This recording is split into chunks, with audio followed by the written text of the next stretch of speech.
नमस्कार दोस्तों, मैं अभिषेक कुमार। मैं नास्तिक की हूँ एम अनिल के ऑडियो बुक पॉडकास्ट में आप सभी का स्वागत करता हूँ। आज के इस ऑडियो बुक पॉडकास्ट में हम लोग अध्याय 8 को पढ़ने वाले हैं, जिसका शीर्षक है नए नेताओं के अलग अलग विचार। देखिए, इस लेख के माध्यम से भगत सिंह जी ने सुभाष चंद्र बोस और जवाहरलाल नेहरू के विचारों की तुलना की है। इस पे ही उन्होंने ये लेख लिखा है, जो कि जुलाई 1928 के कीर्ति में यह लेख छपा था। तो चलिए, बिना समय को गवाएं, बिना देरी किए हम इस लेख को सुनते हैं, समझते हैं और अपने ज्ञान को बढ़ाते हैं। तो शुरू करते हैं। असहयोग आंदोलन की असफलता के बाद जनता में बहुत निराशा और मायूसी फैली। हिंदू मुस्लिम झगड़ों ने बचा खुचा साहस भी खत्म कर डाला। लेकिन देश में जब एक बार जागृति फैल जाए, तब देश ज़्यादा दिन तक सोया नहीं रह सकता। कुछ ही दिनों बाद जनता बहुत जोश के साथ उठती तथा हमला बोलती है। आज हिंदुस्तान में फिर जान आ गई है, हिंदुस्तान फिर जाग रहा है। देखने में तो कोई बड़ा जन आंदोलन नजर नहीं आता, लेकिन न्यूज़ जरूर मजबूत की जा रही है। आधुनिक विचारों के अनेक नेता सामने आ रहे हैं। इस बार नौजवान नेता ही देशभक्त लोगों की नज़रों में आ रहे हैं। बड़े बड़े नेता बड़े होने के बावजूद एक तरह से पीछे छोड़े जा रहे हैं। इस समय जो नेता आगे आए हैं, वे हैं बंगाल के पूजनीय श्री सुभाष चंद्र बोस और माननीय पंडित श्री जवाहरलाल नेहरू। यही दो नेता हिंदुस्तान में उभरते नजर आ रहे हैं और युवाओं के आंदोलनों में विशेष रूप से भाग ले रहे हैं। दोनों ही हिंदुस्तान की आज़ादी के कट्टर समर्थक हैं। दोनों ही समझदार और सच्चे देशभक्त हैं, लेकिन फिर भी इनके विचारों में जमीन आसमान का अंतर है। एक को भारत का प्राचीन संस्कृति का उपासक कहा जाता है, तो दूसरे को पक्का पश्चिम का शिष्य। एक को कोमल हृदय वाला भावुक कहा जाता है और दूसरे को पक्का युगांतरकारी। हम इस लेख में उनके अलग अलग विचारों को जनता के समक्ष रखेंगे, ताकि जनता स्वयं उनके अंतर को समझ सके और स्वयं भी विचार कर सके। लेकिन उन दोनों के विचारों का उल्लेख करने से पूर्व एक और व्यक्ति का उल्लेख करना भी जरूरी है, जो इन्हीं स्वतंत्रता के प्रेमी और युवा आंदोलनों की एक विशेष शख्सियत हैं। साधु वासवानी चाहे कांग्रेस के बड़े नेताओं की भांति जाने माने तो नहीं, चाहे देश के राजनीतिक क्षेत्र में उनका कोई विशेष स्थान तो नहीं, जिन्हें कि कल देश की बागडोर संभालनी है, उनका असर है। और उनके ही द्वारा शुरू हुआ आंदोलन भारत युवा संघ इस समय युवाओं में विशेष प्रभाव रखता है। उनके विचार बिल्कुल अलग ढंग के हैं। उनका विचार एक ही शब्द में बताए जा सकते हैं, वापस वेदों की ओर लौट चलो, बैक टू वेद्स। यह आवाज़ सबसे पहले आर्य समाज ने ही उठाई थी। इस विचार का आधार इस आस्था में है कि वेदों में परमात्मा ने संसार का सारा ज्ञान उड़ेल दिया है। इससे आगे और अधिक विकास नहीं हो सकता। इसलिए हमारे हिंदुस्तान ने चौतरफा जो प्रगति कर ली थी, उससे आगे ना दुनिया बढ़ी है और ना ही बढ़ सकती है। खैर, वासवानी आदि इसी अवस्था को मानते हैं। तभी एक जगह कहते हैं, हमारी राजनीति ने अब तक कभी तो मैजनी और वाल्टेयर को अपना आदर्श मानकर उदाहरण स्थापित किए हैं, और या कभी लेनिन और टॉलस्टॉय से सबक सीखा। हालांकि उन्हें ज्ञात होना चाहिए कि उनके पास उनसे कहीं बड़े आदर्श हमारे पुराने ऋषि हैं। वे इस बात पर यकीन करते हैं कि हमारा देश एक बार तो विकास की अंतिम सीमा तक जा चुका था और आज हमें आगे कहीं भी जाने की आवश्यकता नहीं है, बल्कि पीछे लौटने की ज़रूरत है। आप एक कवि हैं। कवि तो आपके विचारों में सभी जगह नजर आता है। साथ ही यह धर्म के बहुत बड़े उपासक हैं। यह शक्ति धर्म चलाना चाहते हैं। यह कहते हैं कि इस समय हमें शक्ति की अत्यंत आवश्यकता है। वह शक्ति शब्द का अर्थ केवल भारत के लिए इस्तेमाल नहीं करते, लेकिन उनको इस शब्द से एक प्रकार की देवी का, एक विशेष ईश्वरीय प्राप्ति का विश्वास है। वे एक बहुत भावुक कवि की तरह कहते हैं, For in solitude have communicated with her, our admired Bharat Mata, and my aching head has heard voices saying, the day of freedom is not far off. Sometimes indeed a strange feeling visits me, and I say to myself, holy, holy is Hindustan, for still is she under the protection of her mighty rishis, and their beauty is around us, but we behold it not.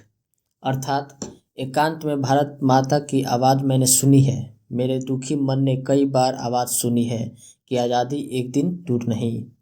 आज़ादी का दिन दूर नहीं। कभी कभी बहुत अजीब विचार मेरे मन में आते हैं और मैं कह उठता हूँ, हमारा हिंदुस्तान पाक और पवित्र है, क्योंकि पुराने ऋषि उसकी रक्षा कर रहे हैं और उनकी खूबसूरती हिंदुस्तान के पास है, लेकिन हम उन्हें देख नहीं सकते। यह कभी का विलाप है कि वह पागलों या दीवानों की तरह कहते रहे हैं, हमारी माता बड़ी महान है, बहुत शक्तिशाली है, उससे परास्त करने वाला कौन पैदा हुआ है। इस तरह के वे केवल मात्र भावुकता की बातें करते हुए कह जाते हैं, our national movement must become a purifying mass movement if it is to fulfil its destiny without falling into class war, one of the dangers of वैल्यूसिज्म।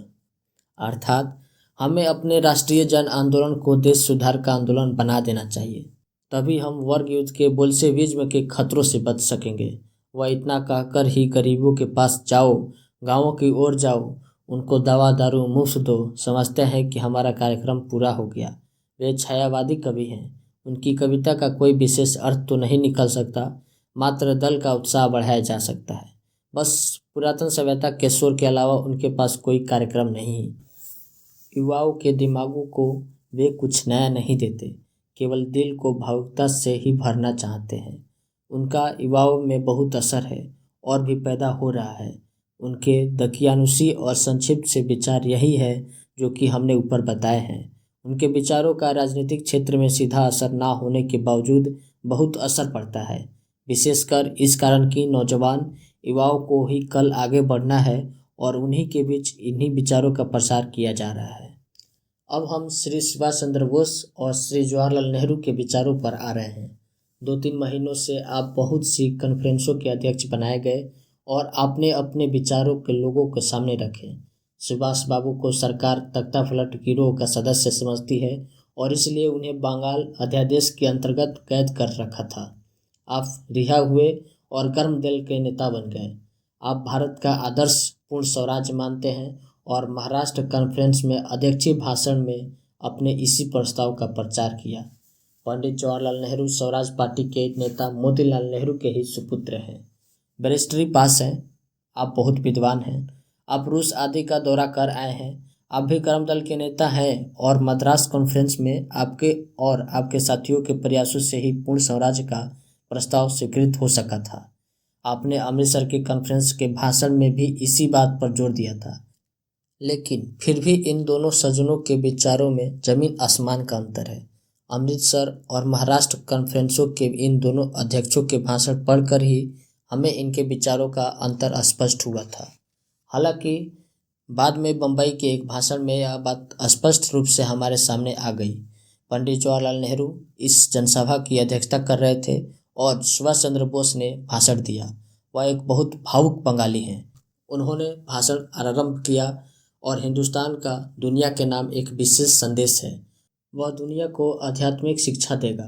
खैर, आगे वे दीवानों की तरह कहना आरंभ कर देते हैं, चांदनी रात में ताजमहल को देखो और जिस दिल की यह सूझ का परिणाम था उसकी महानता की कल्पना करो। सोचो, एक बंगाली उपन्यासकार ने लिखा कि हम में यह हमारे आंसू ही जमकर पत्थर बन गए हैं। वह भी वापस वेदों की ओर लौट चलने का आह्वान करते हैं।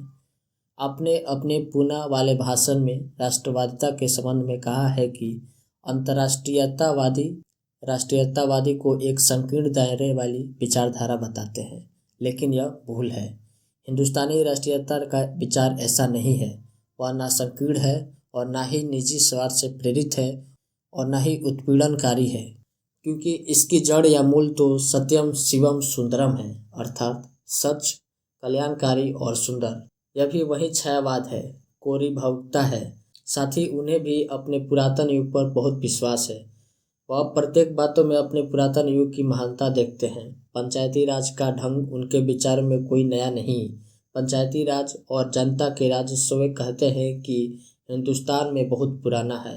वे तो यहाँ तक कहते हैं कि साम्यवाद भी हिंदुस्तान के लिए नई चीज़ नहीं है। खैर, उन्होंने सबसे ज़्यादा उस दिन भाषण में जोर किस बात पर दिया था कि हिंदुस्तान का दुनिया के लिए एक विशेष संदेश है। पंडित जवाहरलाल नेहरू आदि के विचार इसके बिल्कुल विपरीत हैं। वे कहते हैं, जिस देश में जाओ वहीं समझता है कि उसका दुनिया के लिए एक विशेष संदेश है। इंग्लैंड दुनिया को संस्कृति सिखाने का ठेकेदार बनता है, तो मैं तो कोई भी विशेष बात अपने देश के पास नहीं देखता। सुभाष बाबू को उन बातों पर बहुत यकीन है। जवाहरलाल नेहरू कहते हैं, every youth must rebel not only in political sphere but in social, economic and religious sphere also. I have not much use for any man who comes and tells me that such and such thing said in Quran. Everything unreasonable must be discarded even if they find authority for in the Veda and Quran. Every youth must rebel, not only in political sphere but in social, economic and religious sphere also. I have not much use for any man who comes and tells me that such and such thing is said in Quran. Everything unreasonable must be discarded even if they find authority for in the Vedas and Quran. यानी प्रत्येक नौजवान को विद्रोह करना चाहिए, राजनीतिक क्षेत्र में ही नहीं बल्कि सामाजिक, आर्थिक और धार्मिक क्षेत्र में भी। मुझे ऐसे व्यक्ति की कोई आवश्यकता नहीं जो आकर कहे कि फला बात कुरान में लिखी हुई है।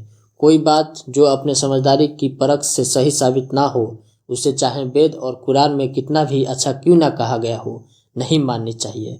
यह एक युगांतरकारी के विचार हैं और सुभाष के एक राज्य परिवर्तनकारी के विचार हैं। एक के विचार में हमारी पुरानी चीज़ें बहुत अच्छी हैं और दूसरे के विचार में उनके विरुद्ध विद्रोह कर दिया जाना चाहिए। एक को भावुक कहा जाता है और एक को युगांतरकारी और विद्रोही। पंडित जी एक स्थान पर कहते हैं, to those who still fondly cherish old ideas and are striving to bring back the conditions which prevailed in Arabia 13,000 years ago or in the Vedic age in India, I say that it is inconceivable that you can bring back the horary past. The world of reality will not retrace its steps. The world of imagination may remain stationary.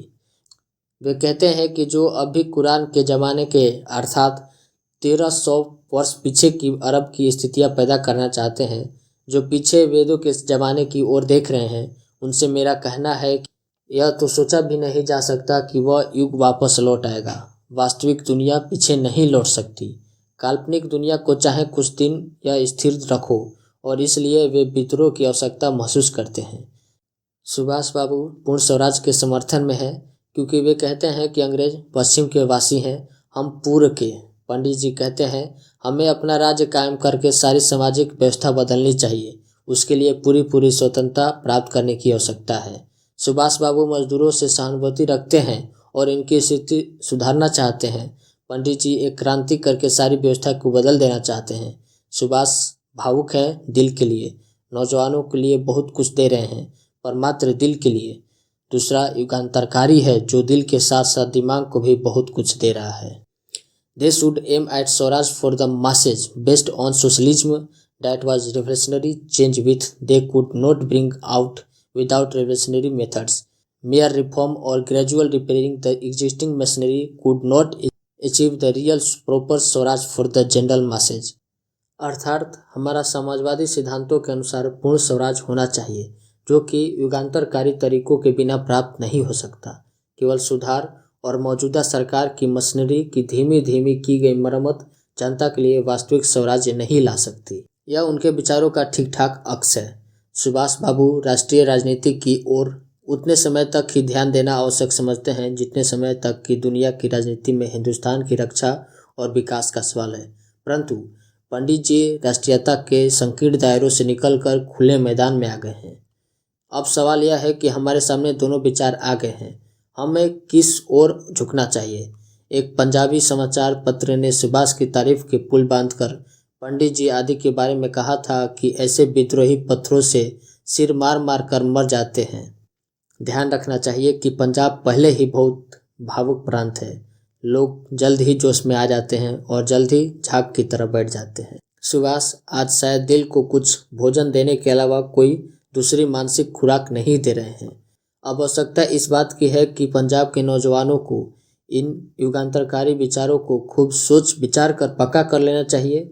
इस समय पंजाब को मानसिक भोजन की सख्त जरूरत है और यह पंडित जवाहरलाल नेहरू से भी मिल सकता है। इसका अर्थ यह नहीं है कि उनके अंधे पैरोकार बन जाना चाहिए, लेकिन जहाँ तक विचारों का संबंध है वहाँ तक इस समय पंजाबी नौजवानों को उनके साथ लगना चाहिए ताकि वे इंकलाब के वास्तविक अर्थ हिंदुस्तान के इंकलाब की आवश्यकता, दुनिया में इंकलाब का स्थान क्या है आदि के बारे में जान सकें। सोच विचार के साथ नौजवान अपने विचारों को स्थिर करें ताकि निराशा, मायूसी और पराजय के समय में भी भटकाव के शिकार ना हो और अकेले खड़े होकर दुनिया से मुकाबले में डटे रह सकें। इस तरह जनता इंकलाब के ध्येय को पूरा कर सकती है।